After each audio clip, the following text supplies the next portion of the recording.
The internet has changed the world, empowering individuals and organizations, allowing us to work together as we move forward. Today, people are asking, what will the internet look like in 10 years?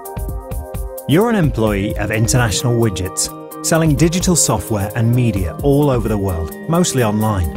As technological, political, and economic motivations compete to shape the future of the internet, your company and personal life also come to a turning point. Your future hasn't been written, and neither has the internet's. Let's imagine several possibilities.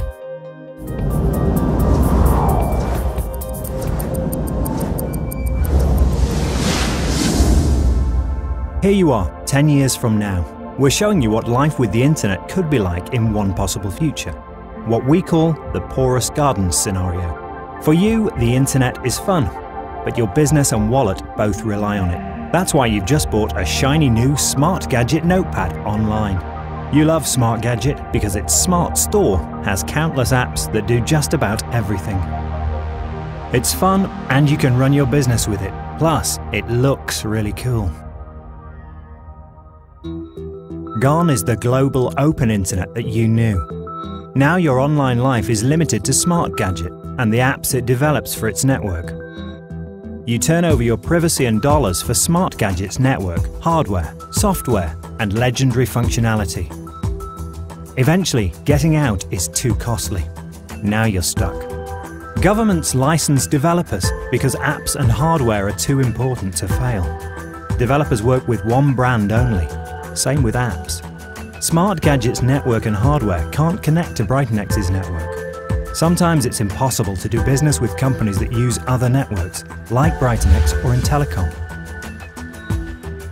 You and your business are now caught in a turf war, as everyone aligns with their favorite brand.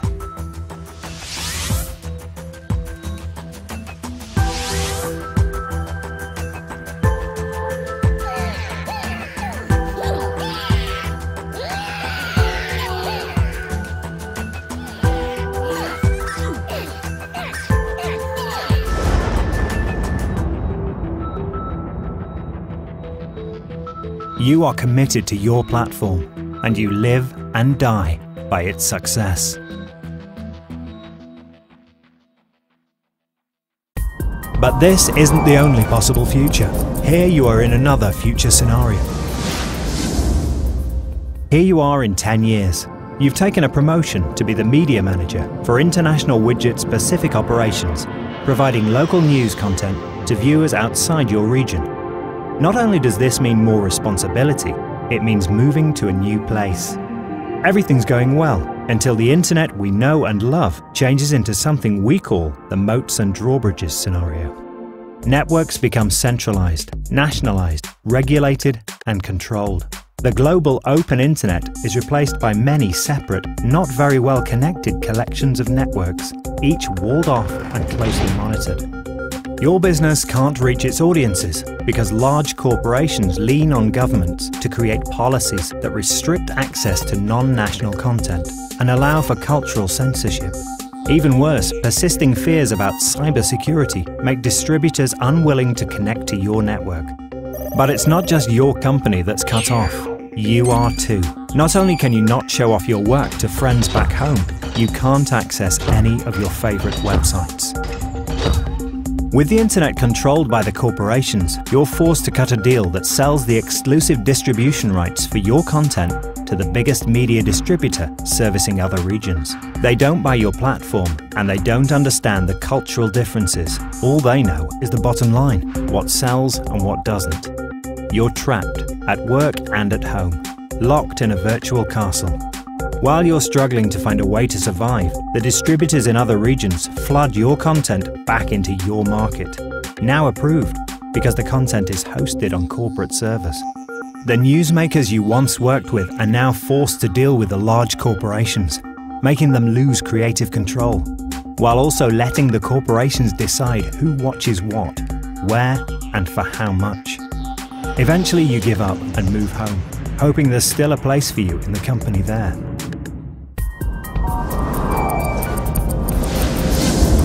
Here you are in another future scenario.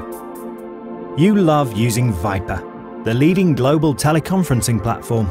Not only do you use it every day to connect to clients all over the world, you like that it lets you keep in contact with your family and friends. You also like that it's always accessible wherever you are. But the internet we know and love has become what we call the boutique network scenario. Unique internet addresses have become a rare commodity. There are simply too many people in too many places that all want to join in the conversation. Governments and service providers take matters into their own hands, transforming the internet into many independent intranets.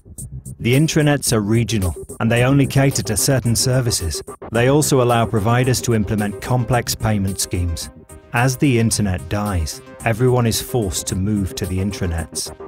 Suddenly, Viper stops working. The lack of regulation and consistent technology used by the intranets makes it impossible to adapt. The intranets are so fractured that there's no chance for a global communication platform. At work, you feel like you've gone back in time. Speaking face-to-face has become too expensive in a world where intranets define their own rules and prices. You feel it at home too. A few years ago, you used Viper to debut your firstborn to your parents on the other side of the world. Now you're not sure when you'll be able to see them again. Your contact list becomes a sad record of people you can't reach. The intranets that do provide a teleconferencing service do so at exaggerated prices and with limited reach.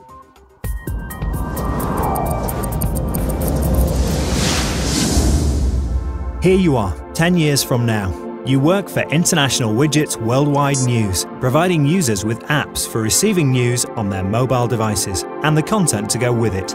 But the internet we know and love is about to change. We're showing you what we call the common pool scenario. Just as today, no one knows for sure where the internet's heading, but everyone has their own vision for it. Industry experts are busy building serious models for serious business. Meanwhile, amateurs are playing amidst the chaos, discovering critical issues and finding innovative ways of solving them. Eventually, the world turns to these users, creating open-source, collaborative, and freely available fixes. Adopting these solutions births a new internet, one founded on the principles that drove the original net's success: collaboration, competition, and evolution. But a new internet means you need a new business model. After putting their faith in other users, people aren't willing to hand over their hard-earned money to corporate content providers. That's when you get an idea. Let the users report the news. Since your audience receives its content on mobile devices like Smart Gadget Notepad, you figure that's the place to start for a new platform.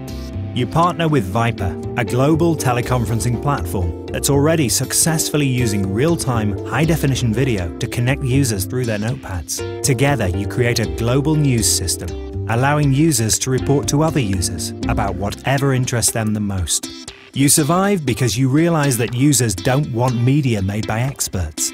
They want something that will help them sort through all that great amateur content. That's why you let your users tell you what they like. Then you give them a constant flow of video streams, from big news to small news, and everything in between. The success of your platform draws out the copycats. You have to stay on your toes because competition is now coming from parts of the world that couldn't even access the internet before. Despite the imitators, International Widgets manages to keep ahead by remaining in touch with what users want. That's why you open up the platform's code. The first user-created extension to catch on lets people add annotations and comments to the video streams in real time. The second lets you attach a Viper-based chat room to any feed, letting users and reporters talk as the news is happening. These innovations don't just make your platform better, they attract new users with new ideas. With content and functionality driven by users, International Widgets helps everyone get what they want, when and how they want it. Across the globe, people are tapped into a new world of news. You never know how long your company's success will last, but you take comfort in the fact that the internet is a place that's always allowed to evolve. We need you to help shape tomorrow's internet. We're working to keep the internet free and open, for you and with you. Act now to protect the internet's future. Find out what you can do at internetsociety.org.